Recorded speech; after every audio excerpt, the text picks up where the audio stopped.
Mythopoeia.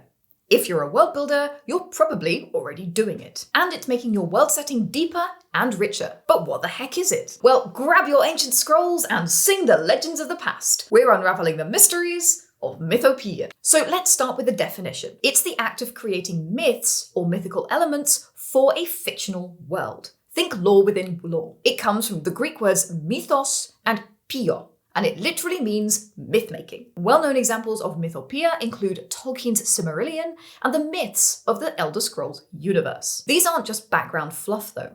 They inform how people live, what they believe, and how they explain the world around them. And Mythopoeia isn't just for fantasy. Even sci-fi worlds have creation myths, ancient prophecies, and epic sagas that inform the people of today. In Star Trek, Cardassians believe they were raised to sentience by their creators, Elam and Neron. Battlestar Galactica is infused with in-world mythology, as is Babylon 5, and many other huge sci-fi settings too. But why do world builders bother adding in-world mythology? Well, as world builders, we're always trying to make our game or novel settings feel deeper and richer and more lived in. We all want our worlds to feel like ancient and wondrous places, full of mystery and history, even when they're modern or futuristic spaces. Adding myths does exactly that. And mythology, especially things like deity and world origin stories, shape the way people think. This can be backstories for your gods, inventing ancient legends, or writing folklore for your fantasy or sci-fi world. These myths are often the basis of important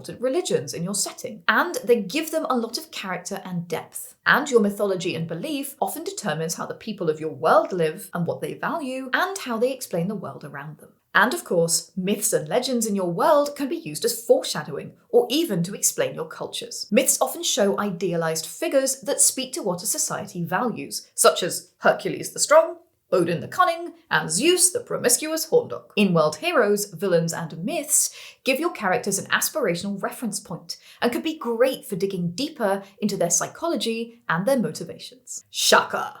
When the walls fell.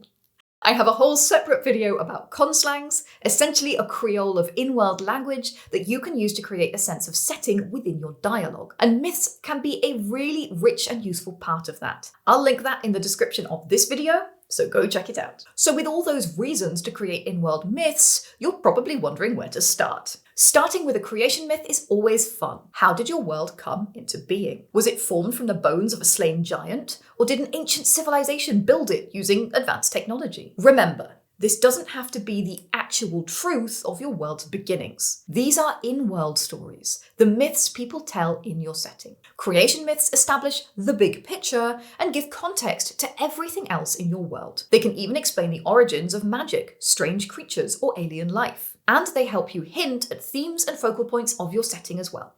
More on that in another video. Next, if you've got interesting monsters, magic, cultures, and landmarks in your world, how do people explain them?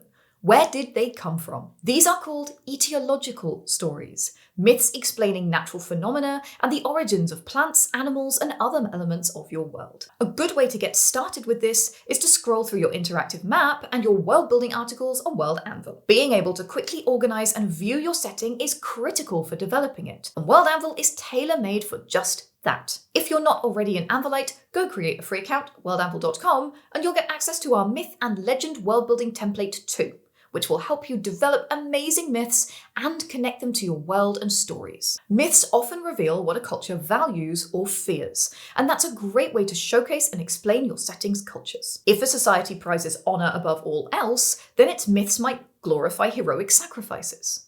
If they fear the unknown, their stories could revolve around the dangers of venturing too far from home, or tampering with forbidden magic beyond mortal ken. These are great show-don't-tell moments that you can use as exposition for your setting. Another great way to write mythology is to play with different versions of the same myth. Just like in real history, different cultures might have their own spin on a familiar tale. In one version, it's a magic sword. In another, it's a magic axe. You can also have conflicting myths. Maybe the dwarves claim they were forged by the fire god himself, but others believe they're just descendants of a wayward earth elemental. Pathetic. Multiple interpretations add depth and show that the world isn't monolithic. A great example of this is the different cultural myths of Thedas in Dragon Age. It does a great job of telling the same story from different perspectives. And don't be afraid to keep some myths ambiguous or open. Maybe nobody knows what happened to the ancient city. or where all those dwarves went. I'm looking at you, Skyrim. Leaving mystery and room for doubt adds realism and gives your players or readers something to speculate on.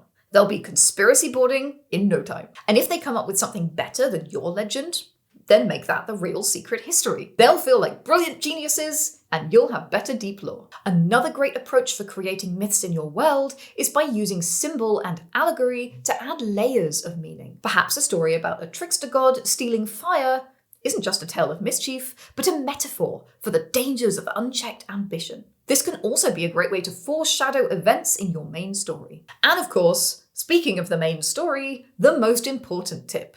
Make myths that are relevant to your setting and stories. If your plot focuses on major landmarks, create a legend for how they came to be. If you're writing god backstories, focus on the god your main character believes in. Myths can serve a direct purpose in storytelling too.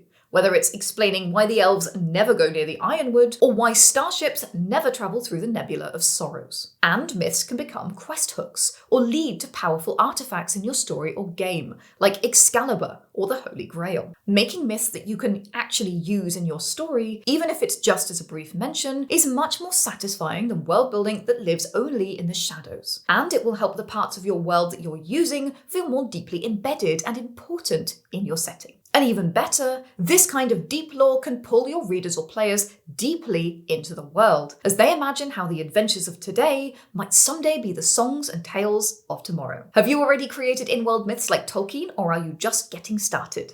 Let me know in the comments, and please throw this video a like if it was helpful. Every little helps. Then grab your mythic hammer and go world build like a legend.